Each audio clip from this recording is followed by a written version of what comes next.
बात करने वाली हूँ जेरेनियम फ्लावर के बारे में। तो यह एक फूल वाला पौधा है। आप देख सकते हो इसके कितने वाइब्रेंट फ्लावर्स हैं। यह एक आकर्षक फूल वाला पौधा है जो गार्डन लवर के बीच काफ़ी पॉपुलर है। और इसका जो है बहुत सारे कॉमन नेम है, जेरेनियम, एनुअल जेरेनियम हो गया। और जो इसका बॉटेनिकल नेम है वो है पेलरगोनियम। और जो इनकी फैमिली है वो है जीरामनेशिया।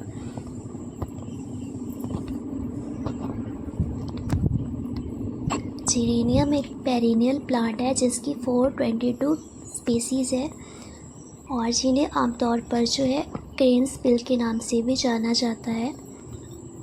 और ये दुनिया के समशीतोष्ण क्षेत्रों और उष्णकटिबंधीय पर्वतों में भी पाए जाते हैं,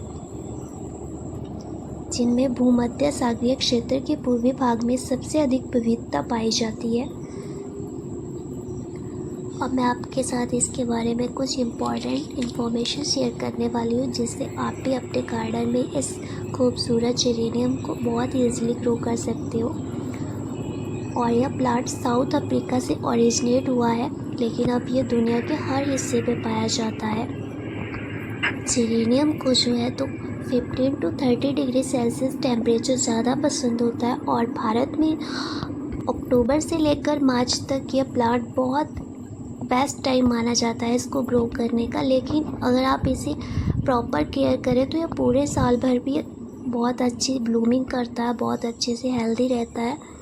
ये मैं आपको अपनी एक्सपीरियंस से बता रही हूँ, क्योंकि मैंने देखा है कि मेरे जेरेनियम में साल भर फूल आते रहते हैं, चाहे कोई भी वेदर हो, कोई भी मौसम हो, ये पूरे फ्लावरिंग करता रहता है साल भर। बट क्या है कि आपको इनकी सही देखभाल और वाटरिंग का विशेष ध्यान रखना पड़ेगा।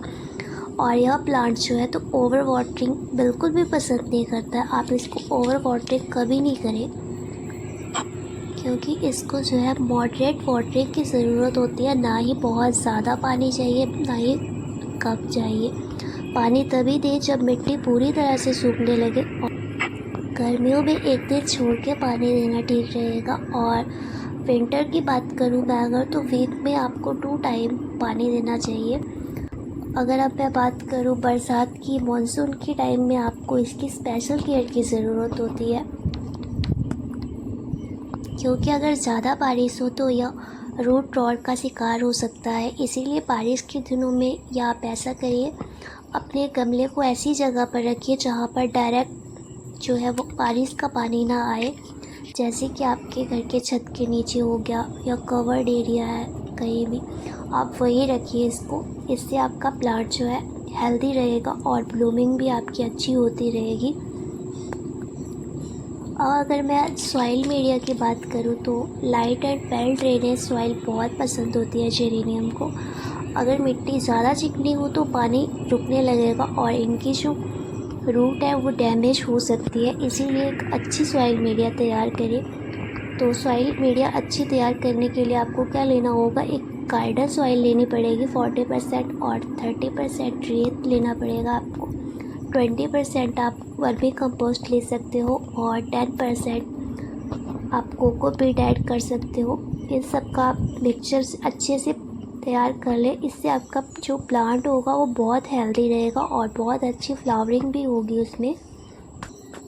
अब मैं अगर प्रूनिंग की बात करूं, जब कोई पुराने फूल इसके मुरझाने लगे तो आप तुरंत उन्हें निकाल दें, ताकि नए फूल उग सके। इन्हें ज़्यादा बड़े गमलों की भी ज़्यादा ज़रूरत नहीं होती है।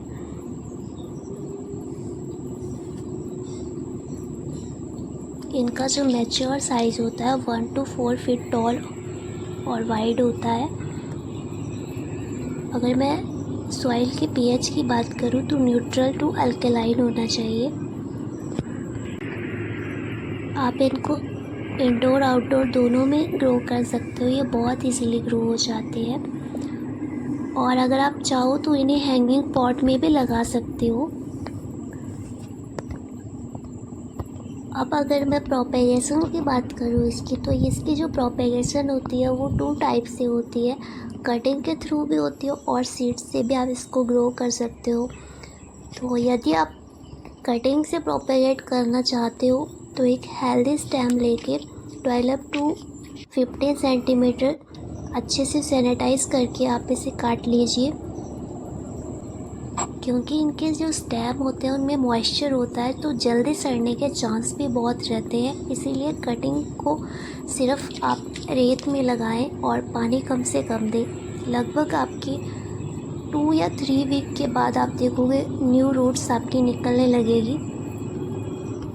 और अगर आप इन्हें सीड्स से ग्रो करना चाहते हो तो जब जेरेनियम के फूल पुराने होने लगते हैं तब इनमें सीड पॉट्स तैयार होते हैं। इन सीड्स को पूरी सूखने तक आपको प्लांट पर ही रहने देना है। जब ये सूख जाए पूरी तरह से तब आप इनको इकट्ठा कर लीजिए, फिर इससे भी आप बहुत इजीली ग्रो कर सकते हो प्लांट को। अगर मैं फ्लावर के कलर्स की बात करूँ, ये अलग अलग कलर्स में पाए जाते हैं, जैसे कि red, pink, orange, purple, white. और सनलाइट की बात करूँ मैं अगर, तो इनको फुल सनलाइट चाहिए होती है।